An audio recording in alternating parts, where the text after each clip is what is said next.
Assalamualaikum warahmatullahi wabarakatuh. Perkenalkan, nama saya Sidik Aji Pangestu, NPM 215 2016. Saya berasal dari kelas Tadris Bahasa Inggris TBIA. Di sini saya akan mempresentasikan materi bahasa Indonesia yang berjudul pemakaian huruf dan kata.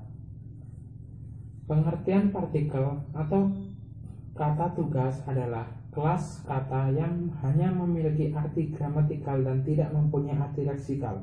Arti suatu kata tugas ditentukan oleh kaitannya dengan kata lain dan dalam suatu frasa atau kalimat dan tidak bisa digunakan secara lepas atau diri sendiri. Kelas kata tugas merupakan kelas yang tertutup artinya.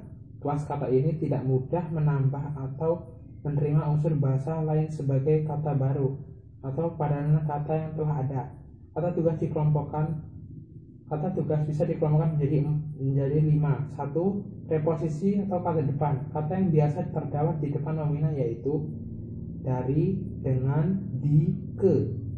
2. Konjungsi, kata sambung, kata atau ungkapan yang menghubungkan dua satuan bahasa yang sederajat.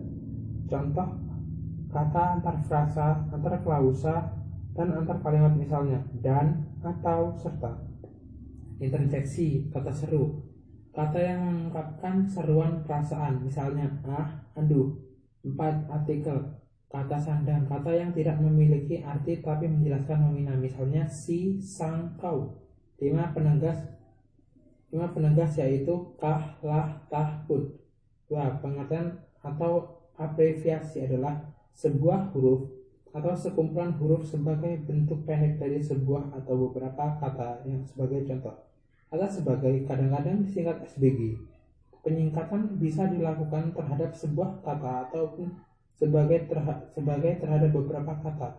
Macam singkatan 1. Akronim, inisial kata atau juga akronim berulang. 2. Portmanteau, singkop, apostrop, secara fonetik dari kata yang akan disingkat.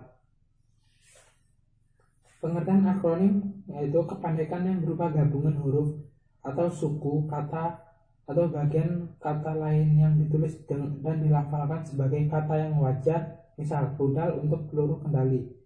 Kamus Besar Bahasa Indonesia edisi ketiga. Perihal akronim dalam perspektif ilmu bahasa dan aplikasinya dalam teknologi formasi yang telah dijelaskan. Contoh akronim.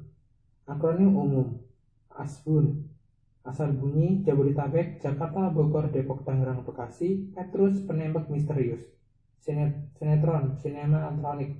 Akronim politik di Indonesia: Kades, kepala desa. Berita, pembangunan 5 tahun. Pemkot, pemerintah kota atau kota media.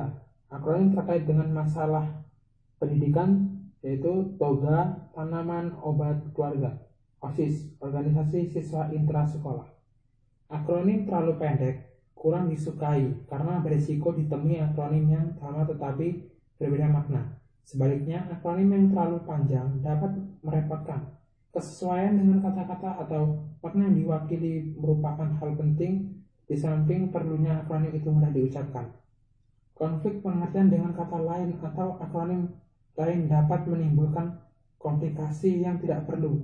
Pembentukan akronim dalam perspektif etika bahasa dapat mengacu pada pendapat Wittgenstein 1889 sampai 1951, filsuf bahasa, matematika, dan logika, yang menyatakan bahwa perkataan adalah sebuah tindakan moral, sehingga perkataan yang benar adalah didasari dengan etika, moralitas, dan logika lebih baik.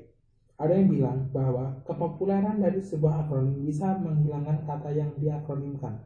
Kebanyakan orang yang menganggap suatu kata-kata yang diakronimkan tersebut bukan lagi sebuah akronim tapi sudah menjadi sebuah kata, kemudian akan menyebabkan kata dasar dari akronim tersebut menjadi kabur, bahkan bisa jadi hilang. Sekian presentasi dari saya. Jika selama saya berpresentasi saya ada salah kata ataupun kalimat yang kurang baik, saya mohon maaf. Saya akhiri, wabillahi taufiq wal hidayah. Wassalamualaikum warahmatullahi wabarakatuh.